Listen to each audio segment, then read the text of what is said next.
continuación vamos a iniciar con la sesión de preguntas y aquí tenemos una serie de preguntas, comentarios, saludos, felicitaciones y me voy a permitir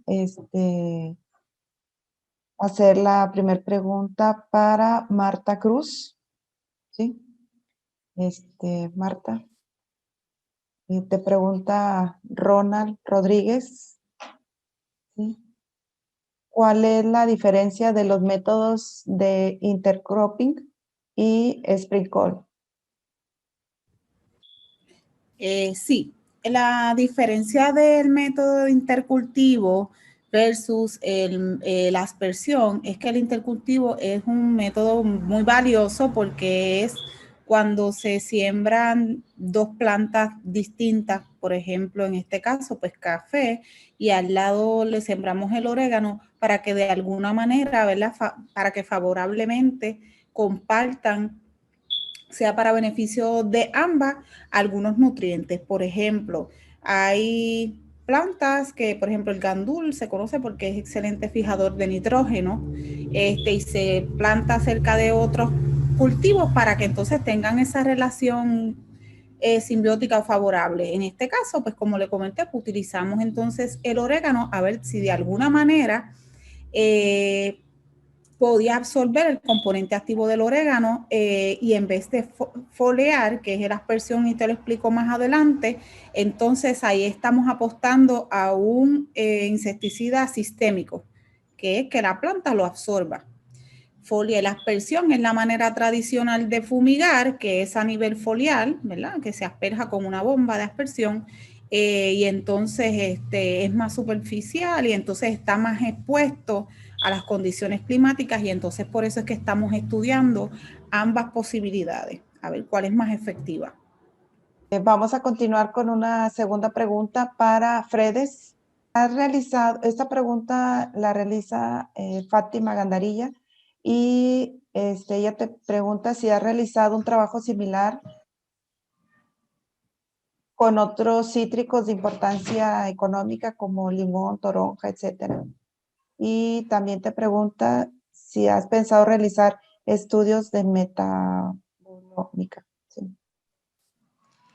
En este momento solamente estamos trabajando con la naranja y con la China Valencia para propósitos de pues, obtener la disertación doctoral. No obstante, sí tenemos colección de hojas de otros cítricos que también son parte de la finca en que estamos muestreando.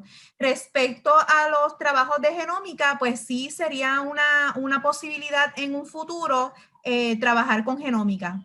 Sí. La siguiente pregunta, amablemente, que nos hicieron llegar, es para Piel Vance, de parte del doctor Rodríguez. ¿Cómo se puede afectar el desarrollo de la planta al crecerlas con menos plantas por envase? Sí, normalmente cuando utilizamos menos plantas por envase, hay mayor disposición de nutrientes. La planta no se afecta, pero tenemos una mayor cantidad de tejidos en brotes y ahí fue donde decidimos utilizar este tipo de caja con mayor cantidad de orquídeas para minimizar el volumen de tejidos que estábamos micropropagando. Pero fenotípicamente no se afecta, pero sí en cantidad de trabajo aumenta el trabajo porque al haber mayor cantidad de nutrientes va a haber mayor micropropagación. Y una pregunta para el doctor Xavier Cruz. Doctor Xavier, de parte de Raquel Morales, Luis Galán, ¿cómo fue su método de aislamiento? Okay, el método de aislamiento se basó directamente en cuando se buscaban las muestras de suelo, se colocaban en tubos estériles, se limpiaba obviamente la superficie para evitar tener interacciones. Quería suelo ¿verdad? Profundo, no lo superficial, así que las muestras se recolectaban siguiendo bastante lo que más se podía, ¿verdad? Las técnicas asépticas directamente en el campo. se colocaban en recipientes estériles, posteriormente se llevaban al laboratorio para que, haciendo dilución seriada, se colocaban 10 gramos de suelo en 90 mililitros de agua destilada, se dejaba agitando durante 30, 40, 50 minutos, todo dependía cuán grueso era el suelo. Si era un poco más suelto, pues 30 minutos era suficiente. Si no, pues se hacía un poco más, ¿verdad? Se dejaba un poco más tiempo, pero menos de 45 minutos. Luego de eso, pues se procedía a hacer diluciones seriadas. Se cogió 1 mililitro de esa solución que ya era 10 a la menos 1, 10 a la 1, y se seguía diluyendo en diferentes recipientes, ¿verdad? Tubos de ensayo con 9 mililitros de agua destilada y 1 mililitro de la solución anterior. Y se iba haciendo esas diluciones. Posteriormente se cultivaba en placa, tomando en cuenta las diluciones mayores, para poder recuperar los microorganismos. Sin embargo, como les mencioné, hubo 2 suelos donde teníamos una bacteria bastante persistente que crecía tan y tan rápido y tan poco tiempo que no dejaba que se pudieran recuperar más microorganismos de esa área. Pero en principio ese fue el proceso por dilución seriada. Aquí nos llegó otra pregunta para Marta del doctor Rodríguez y la pregunta es la siguiente. ¿En cuánto tiempo se degrada el carbacrol en condiciones normales? Bien, si la referencia para la condición normal es temperatura, lo que es la temperatura o índice de calor, 80 grados aproximadamente, pues la pérdida o la retención del carbacrol es directamente proporcional al aumento, ¿verdad?, de la temperatura. Y entonces, ¿verdad?, partiendo de allí, a 80 grados, una solución que vamos a partir de que hay 100% de carbacrol en solución, a 80 grados ya estoy perdiendo un 50% de ese componente activo. Para esto, una de las proyecciones futuras del proyecto, nosotros estamos mirando la posibilidad de la nanoencapsulación, que es una aplicación biotecnológica que pues como se utilizan partículas para encapsular ese componente activo y poder garantizar esa eficacia por un tiempo prolongado. Tenemos otra pregunta para Fredes. Sí, adelante. Sí, Ronald nos pregunta si hay algún gen en CLAS que induzca la producción de especies ROS. Sí, según Pitino, la bacteria es una bacteria que es parásita de energía. Así que ella presenta una ATP traslocasa que permite importar el ATP a partir de la planta huésped. Así que sí debe de tener específicos para poder obtener ese ATP. Otra pregunta para piel de parte de Ángel Salazar. Estamos dando lectura conforme van llegando o conforme han llegado. La pregunta es de Ángel Salazar. ¿Es posible que la decoloración de los tejidos se deba a la manipulación durante la siembra? Sí, se puede dar cierta decoloración mientras la estamos manipulando, y si nos hemos dado cuenta, como tenemos que procesar tanto, tal vez eliminar raíces, eliminar hojas que sean más viejas, si la hoja que va quedando viene siendo la hoja más adulta y en lo que ya se establece, en lo que ella vuelve a regenerar la raíz, esas hojas que han perdido de coloración, que las vemos más cloróticas, sí, a pesar de la manipulación. Se ha dado el caso de eso. La siguiente pregunta es para el doctor Xavier Cruz. De Gladys Chompré pregunta, ¿has pensado en usar Sequencing Next Generation, NGS? Sí, he pensado utilizarla. Ahora mismo, pues como estamos con los resultados todavía, no hemos seleccionado los mejores prospectos de todos, pero sí, en principio lo quiero utilizar. De hecho, en investigaciones anteriores, sí he secuenciado, lo he utilizado y he secuenciado genomas completos, lo he colocado en base, en programas tipo RAST, el cual me permite, ya una vez teniendo todo el genoma, evaluar ciertas características PGPR que yo no logré observar. Yo selecciono una X cantidad de pruebas, pero no las puedo hacer todas las pruebas que el organismo tenga la capacidad de hacerlo. Pero entonces, si él me plantea utilizar este tipo de secuenciación, porque ya cuando ya tenga los mejores prospectos de todo, pues secuencia genoma y analizando, ¿verdad?, los genes que posee el mismo, pues directamente puedo saber otras características promotoras del crecimiento vegetal que no había investigado con las pruebas bioquímicas que había realizado. Pero sí, lo tengo pensado y lo he trabajado en ocasiones anteriores. Una pregunta para Alma. Perdón, la pregunta la hace Alma y es para Marta. Siguiente. ¿Han visualizado, identificar y utilizar los ácidos grasos específicos con propiedades fungicidas y bactericidas en el aceite esencial de orégano para aplicarlo como aditivo en alimentos? No, muy buena sugerencia, no lo había contemplado. Nosotros estábamos proyectando trabajar la nanoencapsulación para entonces garantizar o intentar esa eficacia que estamos buscando. Sí, habíamos leído un poco de que esto se ha utilizado, por ejemplo, en China como aditivo para alimentos, pero no lo habíamos contemplado de primera mano. Una pregunta más para Fredes, una pregunta que nos envió la doctora Alemán, y es la siguiente: ¿qué aplicaciones económicas tiene la naranja agria? ¿Considera usted que está subutilizada, dadas las ventajas de resistencia natural que posee? La importancia de la naranja comercial en este momento, según hemos conversado con los agricultores, es que se comercializa no para consumo directamente, sino para productos como jugo, por ejemplo. Según los agricultores. La segunda parte de la pregunta, bueno, es una posibilidad, esté sobreutilizada.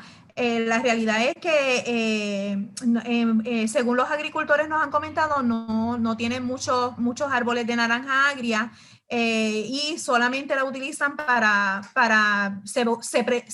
ellos venden el producto, pero solamente para hacer jugo. Lo más probable, pero no tenemos conocimiento de que hayan muchos estudios respecto a la tolerancia de la naranja. Probablemente pues la están utilizando para hacer los injertos, y entonces sí es una sobreutilización. La siguiente pregunta es para Piel. Ajá. Y Gladys y Carmen Reyes tienen una pregunta, una inquietud similar. Voy a leer las dos. ¿Cuál serían futuras proyecciones en el proyecto? Y estas orquídeas del género Cattleya, ¿se pueden comercializar o se proponen diálogos con horticultores para aplicar estos métodos y generar empleos? Sí, ese es parte de las proyecciones futuras que tenemos, seguir endureciendo y enraizando orquídeas. Las Cattleyas son unas de las orquídeas a nivel mundial que más dividendos dejan. Está por los millones y las dobles cifras de millones. Se vende mucho la Cattleya a nivel mundial y hay muchos híbridos que son buscados por eso. Y vamos a seguir trabajando para mantener un germoplasma que sea de buena calidad, mantener un germoplasma de callos para después seguir su desarrollo. Y las que tenemos en inventario, ya comenzamos el proceso de endurecimiento y de enraizamiento para abrirle entonces a mercado y comenzar a vender. Javier Cruz González. El doctor Rodríguez le pregunta, ¿han mirado asociaciones de las características de las bacterias y el tipo de ecosistema en el que se encontraron? Actualmente no. Directamente, como estamos aislando microorganismos que no sean, ¿verdad?, o que por lo menos aquí llamamos organismos fastidiosos, que no sean difíciles de replicar en el laboratorio, pues directamente esos microorganismos pues directamente se van eliminando, porque cuando queremos generar un biofertilizante queremos microorganismos que sean fáciles de crecer, que sean muy competentes, ¿verdad?, a la hora de producirlo en el laboratorio. Entonces muchas de las muestras pues simplemente pues se van descartando si no cumplen con ciertos parámetros o ciertos requisitos, ¿verdad?, de que crezcan a la temperatura que normalmente están los suelos, ni muy frío ni muy cálido. Entonces pues se van eliminando muchos de esos. Entonces puede servir de base para algún estudio que quieran hacer posteriormente, ¿verdad?, de que correlacionar bacterias con ecosistemas, pero se sale un poquito del objetivo y muchos de los microorganismos pues directamente pues se seleccionan a base del objetivo. Por tanto, hacer una comparativa entre organismos y ecosistemas con las muestras que se tienen pues es un poco más cuesta arriba. La mayoría de ellos pues nos hace difícil crecerlos, porque más que nada utilizamos 3 medios diferentes. Utilizábamos IMA, medio que tiene manitol, en su principio intentamos aislalón, así que también tenemos medios que tiene dextrosa de PAPA, UPDA, pero directamente nosotros fuimos seleccionando lo que se nos hacía más fácil para poder características de biofertilizante. Por tanto, podría servir de base de lo que ya está, pues se puede encontrar allí, pero no correlacionarlo específicamente porque se ha seleccionado para otro objetivo, no con objetivos ecológicos. Aquí tengo otra preguntita para Marta. Sí. Sí. Marta, aquí te pregunta la doctora Gandarilla, ¿de dónde se obtiene el orégano para preparar el extracto? ¿Se compra o es por colecta? ¿Manejan algún estándar? Se colecta. Se colecta. Estamos tratando de hacer la investigación con lo más simple posible, porque uno de los objetivos es que esta información y estos métodos sean accesibles a los agricultores de la comunidad que nos han dado la mano y nos han permitido sus espacios para trabajar. Así que esto se colecta de la misma finca y se trasplanta. Ok. Bueno, y aquí aprovecho para hacerte otra pregunta. Si han pensado en elaborar un formulado del activo y cómo lo aplicarían, tomando en cuenta el ciclo biológico del insecto. No lo hemos considerado, pero gracias por la recomendación. Estamos trabajando en esa fórmula ¿verdad?, evaluando varios factores. Primero, clima. Segundo, el periodo de vida del minador, y jugar con ese %, esa concentración del extracto de acuerdo a estos dos factores. Para Fredes. Adelante. Sí, una pregunta muy sencilla, no sé si lo comentaste, el porcentaje que ocupa Puerto Rico en la producción mundial de cítricos. El porcentaje que ocupa Puerto Rico en la producción mundial, no, ese detalle no lo tengo, pero sé la producción de cítricos en Puerto Rico estaba en segundo lugar en Puerto Rico. La siguiente pregunta es para Piel Banch, de parte de Alma. ¿Han identificado alguna mutación específica en el híbrido de la orquídea que afecte el desarrollo favorable de la planta? Momento no la hemos evaluado genéticamente, o por lo menos desde que yo comencé en julio, no la hemos evaluado genéticamente. A nivel fenotípico, no hemos visto cambios. Sí, vemos su producción de raíces lo más fidedigno al individuo original, pero no hemos analizado a nivel genético. Lo hemos comparado incluso con la planta original de la persona que nos dio la semilla y se mantiene igual. Y las que hemos visto florecidas se mantienen igual. Ahora son parte de las proyecciones que tenemos es lograrla llevarla a verla florecida y ver si hay algún cambio. Pero vamos a estar en ese proceso, pero es una recomendación que se puede hacer, evaluar si ya se hizo anteriormente el estudio, hacer una evaluación a 10 años de estarse cultivando y ver si ha habido algún cambio. Pero por lo menos fenotípicamente no se ve nada presente. El doctor Xavier Cruz. Otra pregunta de parte de una servidora. Bueno, son algunas. Yo creo que la bioprospección es un área muy apasionante. De repente uno no sabe dónde terminar, ¿no? De buscar y buscar y buscar.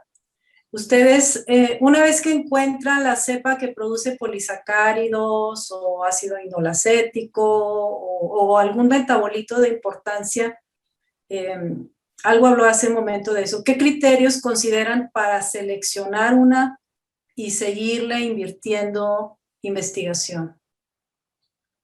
Más o menos se hace un compendio de todas las características que tiene y de ahí se va seleccionando. Me interesa que tengan más de una característica, entonces si tiene solamente una, pues tiene que ser de las mejores, o sea que si solamente solubiliza fosfato, pues que sea el mejor solubilizador de fosfato comparado hasta con la literatura. Entonces a ese caso pues se le sigue dando continuidad, pero en la mayoría pues se hace un compendio de las diferentes pruebas y se van ir seleccionando entre los positivos, pruebas positivas que tengan, negativas. De esas positivas fueron bastante destacadas o no, porque como muchas son pruebas más cualitativas, entonces la que se lleva entonces al segundo campo, donde ya ese primer grupo pues se lleva entonces, ensayos con plantas directamente, ahí pues se compara y se van seleccionando, pues entonces hacer pruebas más complejas, ya sea en campo, interaccionando con otros microorganismos, cómo pueden estas cepas correlacionar, ayudar a la planta, pero que también se defiendan de los otros microorganismos que podamos encontrar y demás. Aparte de eso, hay más pruebas que yo algunas no las mencioné, ¿verdad? Por cuestión de tiempo, pero también hice ensayos de, por ejemplo, control biológico. No se vio una clara inhibición de diferentes hongos que utilicé, específicamente Fusarium, pero muchas de estas bacterias prácticamente lograban retener el crecimiento. O sea, en una placa se interaccionaban la bacteria con esta cepa con el hongo y directamente el hongo crecía hasta cierto punto. Después de ahí no se le acercaba absolutamente para nada. No se veía inhibición, pero tampoco no la sobrepasaba. So que de cierta forma no me estaba matando el hongo, pero si estas bacterias tienen ¿verdad? Colonizado el nicho ecológico de la rizósfera, pues tal vez a un hongo patógeno pues se le va a ser difícil el querer conquistarlo. Excelente. ¿Y algún estudio similar, doctor, que se haya publicado previamente o es el primero? Por lo menos aquí en Puerto Rico es el primero que yo estoy haciendo. Cuando yo estuve estudiando, yo estudié en España, allí estuve trabajando, hice varios ¿verdad? Diferentes, trabajando con trigo, trabajando con garbanzo, y más que nada allí era el objetivo, ¿verdad? De la rotación con la fijación en simbiosis, rizobio con leguminosa, en el caso garbanzo y mesorrizobio. Pero también he trabajado, por ejemplo, en la zona de Castilla y León hay una planta que se encuentra en atención preferente, que no es que esté en peligro de extinción, pero que si no se hace nada en esa zona, pues el número de individuos pues, pueden disminuir constantemente allí en la zona de España. Entonces lo que se hizo fue buscar biofertilizantes para que sean específicos para ella, que actúen como endosimbionte, que el microorganismo, en este caso eran del género Rhizobio, se metieran dentro de este trébol que estaba en atención preferente en la zona de Castilla y León en España, vivieran dentro, le produjeran nitrógeno específico para esta planta y demás para poder de cierta forma hacerla mucho más competente con los hierbajos y demás que estaban en esa zona, en esos ecosistemas, o que también se puede aplicar esto no solo a la parte agrícola, sino para la preservación de cierto tipo de especies, cuando se busca esa interacción que es más estrecha con la planta y el microorganismo.